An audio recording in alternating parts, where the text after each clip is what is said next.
Эфир нашего телеканала продолжит брифинг оперативного штаба по противодействию коронавирусу. Узнаем о текущей обстановке и принимаемых мерах в регионе.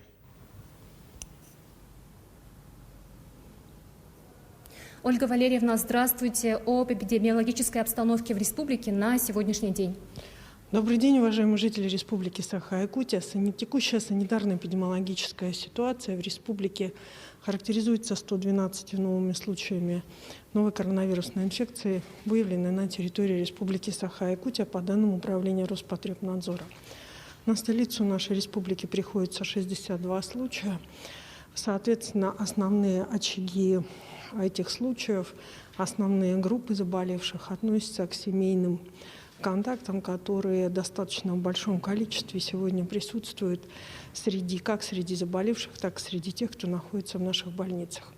Необходимо обратить внимание, что небольшое снижение, но тем не менее выявление случаев есть в Мегино-Кангаласском районе, сегодня там 17 случаев, и повышение количества случаев имеется в Амгинском районе 10 случаев.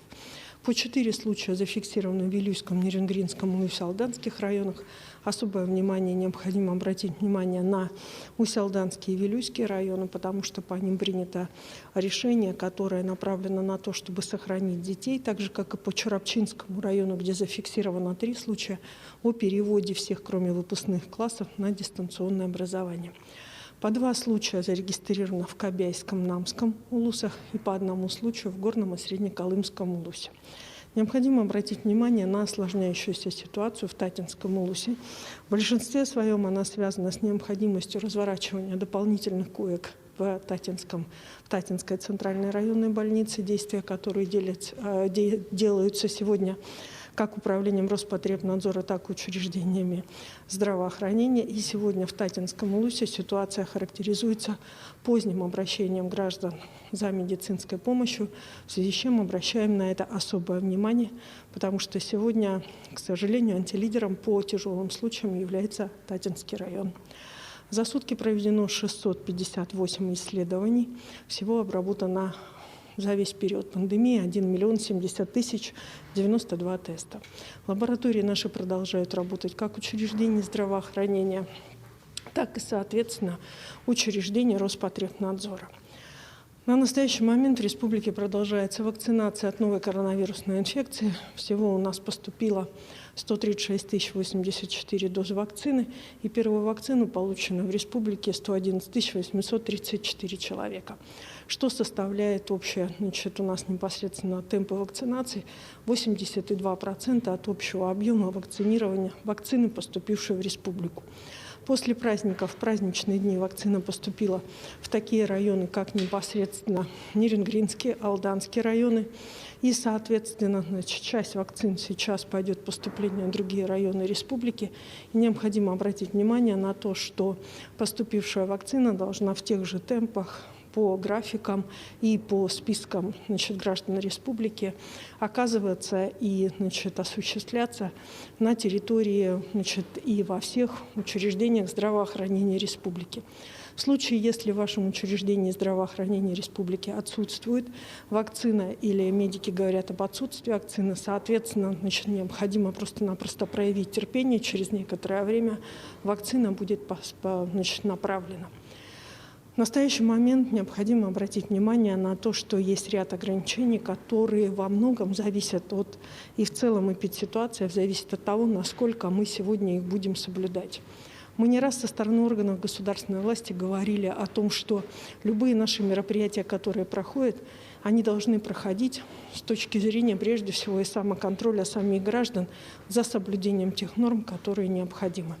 Сегодня день по православному календарю относится к родительскому дню, и, соответственно, все органы местного самоуправления принимают меры для того, чтобы непосредственно само передвижение, для того, чтобы не было групповых столкновений и больших групп при передвижении на, соответственно, места захоронения на места захоронений. Но необходимо, чтобы граждане тоже сами понимали, что в любом случае с нашей стороны, органов местного самоуправления, органов государственной власти, сделано все, чтобы количество автобусов было увеличено и, соответственно, не создавать излишнюю толчую и все-таки соблюдать как масочный режим, так и режим социального дистанцирования.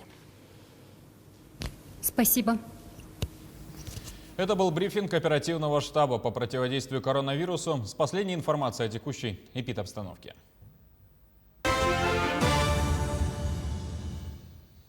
Далее о других новостях в России и регионе. А вот главные темы. Менее 350 километров ледоходу на Лени. Осталось пройти до Якутии. Подробная информация об обстановке на водоемах региона через несколько секунд. Растаявший снег вскрыл множество мусора на улицах Алекминска. Как продвигается санитарный трехмесячник в городе? Продолжаем рассказывать про ветеранов Великой Отечественной войны. Ирина Баженова в Тампонском районе отпраздновала свое 95-летие.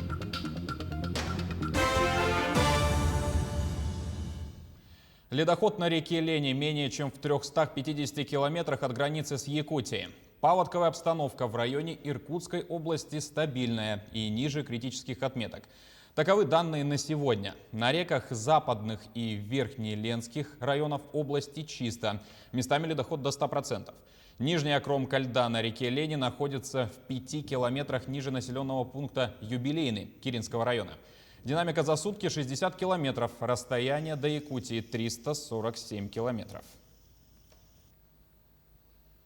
Теперь о ситуации на других водоемах региона. Итак, нижняя кромка ледохода на реке Алекме вышла в устье. Ледоход густой. У населенного пункта Троицк уровень воды составляет 950 сантиметров, при критических 1000 сантиметрах затор ниже поста. На всем протяжении реки Алдан и его притоках продолжается подъем уровня воды на 50-80 сантиметров в сутки. В ближайшие сутки двое ожидается подвижка льда у гидропостов Томот, Усть-Миль и Охотский перевоз. На реке Амге активная фаза ледохода проходит по территории Алданского и Амгинского районов. На реке Вилюев продолжается подъем уровней воды в пределах Сунтарского и Нюрбинского районов. В верховьях реки Оленек начались процессы разрушения ледового покрова, а на участке Верхоянск-Сайды на реке Яне продолжается подъем уровня воды с интенсивностью от 10 до 60 сантиметров за сутки. Наблюдаются закраины и вода на льду. На реках Индигирки и Колыме наблюдается вода на льду. Суточный подъем составляет от 5 до 40 сантиметров. Грузоподъемность снизили на участке автодороги Кабяй в Якутии. По информации управления автодорог региона, ограничение касается участка Асыма-Бясь-Кёль-Кабяй-Сангар с подъездом к аэропорту в Кабяйском районе. Решение принято для обеспечения безопасности дорожного движения в связи с частичными разрушениями дорожного полотна и конуса правой стороны деревянного моста через реку Хатынюрях, говорится в сообщении. К другим новостям. Санитарный трехмесячник продолжается в Алекминске. Растаявший снег вскрыл огромное количество мусора. Как справляются с уборкой города? Материал Елены Фаст. Продолжается уборка на территории города Алекминска в рамках объявленного ранее санитарного трехмесячника. Первый этап включал в себя очистку улиц и территорий от снега. Сейчас задача очистить город от мусора. Месячники управляющая компания «Комфорт» и управляющая компания «Автомобилист» включены как непосредственно операторы трехмесячника. То есть у них есть определенный жилищный фонд, который за ними закреплен, порядка 112 домов. Вот, они их обслуживают, убирают, чистят. Также у нас управляющая компания «Комфорт» является представителем регионального оператора, то есть основным транспортировщиком сухого мусора, твердокоммунальных отходов. А управляющая компания «Автомобилист» они убирают именно мерзлые бытовые отходы на своих санитарных площадках. Непосредственные операторы управляющей компании «Комфорт» и «Автомобилист». За каждой закреплены свои участки работ. Мы стараемся работать как планово, так и уже внеплановые. Все равно откуда-то всегда поступают заявки с каких-то мест, где бывает мусор скапливается и так далее. И поэтому стараемся оперативно все это отрабатывать. В данный момент техника, люди и так далее, людские ресурсы позволяют это делать. То есть по максимуму стараемся отрабатывать. Конечно, бывают накладки и так далее, но все это мы постепенно это все устраняем. Есть и еще один момент. В уборках участвуют не только операторы. Каждая организация должна провести уборку прилегающих территорий. Будет замечательно, если и сами жители города активно включатся в этот процесс. Елена Фаст, Максим Копылов, Алекминск. Госинспекторы Минэкологии рассказали о проведенной профилактике. С 30 апреля по 10 мая проведено 74 рейда. В ходе проверки выявлено свыше 80 правонарушений. По каждому из них составлены административные протоколы. Охотники привлечены к ответственности за нарушение правил хранения оружия. Изъято 38 единиц огнестрела. Наибольшее количество выявлено на территории Якутска, Намского, Кобяйского, Мегино-Кангаласского, Татинского, Нюрбинского, Вилюйского и Ленского районов. Рейды по охотуготям продлятся в течение всего весеннего сезона охоты. В результате проведенных рейдов выявлено 87 нарушений. Осуществление охоты до сроков охоты без разрешения и охота с разрешением, полученным разрешением на подсадную утку, при этом без использования подсадной утки и с использованием запрещенных способов охоты, это с использованием электроманков. Штраф составляет за нарушение правил охоты от 500 рублей до 4000 рублей. А в случае использования запрещенных способов охоты и осуществления охоты вне запрещенные сроки охоты, лишение права охоты от 1 года до 2 лет. В России изменились правила взыскания судебных издержек. В определенных случаях человеку, на которого было заведено уголовное дело, придется возместить расходы на адвоката потерпевшему, даже если обвинительный приговор не вынесли. Закон вступил в силу сегодня. Раньше процессуальные издержки, которые понесли потерпевшие, можно было взыскать только с осужденных. Теперь предусмотрены еще 2 случая. Если уголовное дело или преследование прекратили по основаниям, не дающим права на реабилитацию, или если уголовное преследование прекратили из-за изменений в законодательстве, которым признали совершенное деяние некриминальным.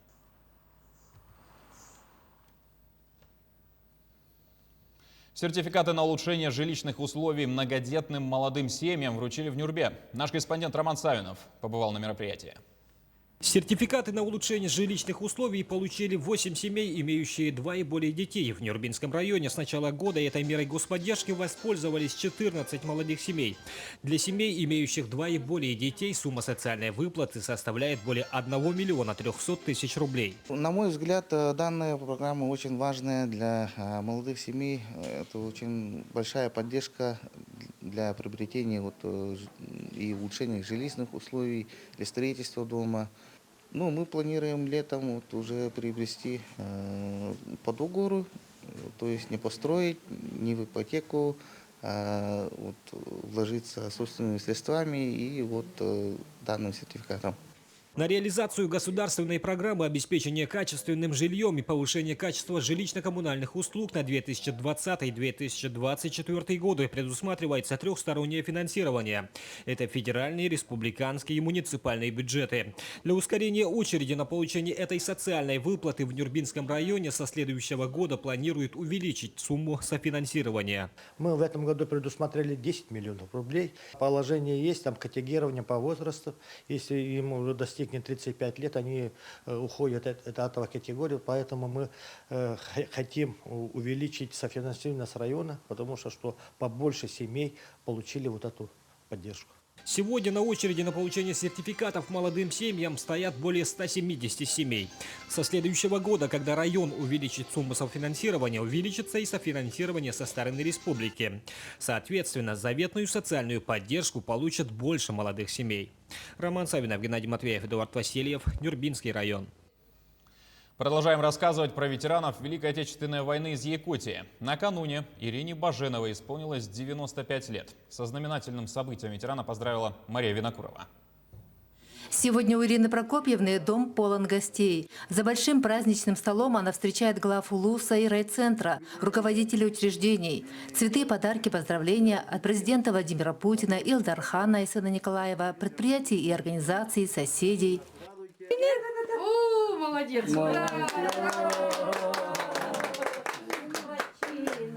Встречаю 95 лет с хорошим настроением. Мне нравится все. Ирина Прокопьевна в годы войны служила в Амурской области в войсках НКВД. Ее призвали в апреле 1943 года совсем молодой, в 17 лет. Она охраняла железную дорогу и мосты, через которые на фронт шли эшелоны с солдатами и техникой, боеприпасами и продовольствием. Ирина Прокопьевна Баженова награждена медалями за победу над Германией и за победу над Японией. Несмотря на возраст, Ирина Прокопьевна не привыкла сидеть сложа руки, выращивает рассаду для теплицы, порой сама ходит по магазинам. А сегодня праздник. Бесконечные поздравления с пожеланиями через 5 лет в полном здравии встретить 100-й день рождения. Мария Винокурова, Богдан Дьянич, Хандыга, Тампонский район. На этом пока все. До встречи в эфире.